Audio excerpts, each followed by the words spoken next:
তো আজকে আমি আবারও আমার সাথে মাটি ভরলাম। আগের ভিডিওতে আমি বলেছিলাম যে মাটি ভরবো, টাইম পাচ্ছিল না তাই হচ্ছিল না। তো ভিডিওটা শেষ অবধি দেখা যাক। তো আজকে সকালে আমি 4 বস্তা মাটি নিয়ে চলে আসলাম। তো ছাদে উঠেই জায়গাটা দেখে নিলাম কোন জায়গায় মাটিটা দেওয়া যায়। তো জায়গা দেখার পর একটা পলিথিন এনে পলিথিনটা বিছালাম। তো পলিথিনটা আমি এই জন্যই দিলাম, ছাদটা যাতে না নষ্ট হয়। তো পলিথিনটা বিছানোর পরে আমার ছাদে যে ইটগুলো আছে ওই ইটগুলো দিয়ে একটু সাইডগুলো ঘিরে দেবো যাতে দেখতে সুন্দর লাগে। আমার ইটগুলো সাজাইতে সবাই লাইক কমেন্ট শেয়ার করবেন। একটু আমার ভিডিও ভালো লাগলেও কমেন্ট করবেন, না ভালো লাগলেও কমেন্ট করবেন, আরও ভালো করার চেষ্টা করবো। ইট দিয়ে ঘেরা কমপ্লিট হয়ে গেছে, তাই মাটি নিয়ে চলে আসছে এখন মাথায় করে।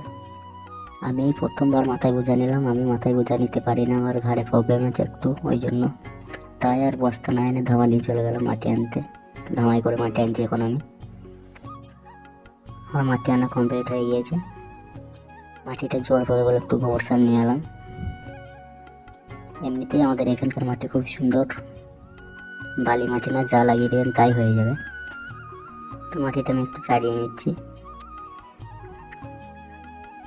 আমার ছাদে শাক সবজি এগুলো লাগাতে খুবই খুবই ভালো লাগে। এগুলো লাগিয়ে যাচ্ছি ঠিকই, কিন্তু আর দেখতে পাবো না, আমি শর্ট চলে যাবো। তো আমার যেই গোবর সারগুলো ছিল এগুলো একটু মিক্স করে দিয়ে দিলাম। দেওয়ার পর আমার যে ধনে পাতাগুলো আগেকার লাগানো ছিল ওইগুলো একটু পানি দিয়ে দিচ্ছি। আগে ছোটোতে আমরা মাঠে এরকম অনেক ছোটো ছোটো জমি করতাম, অনেক শাকসবজি লাগাতাম। এখন বড় হয়ে গেছি, সেগুলো কোথায় হারিয়ে ফেলেছি।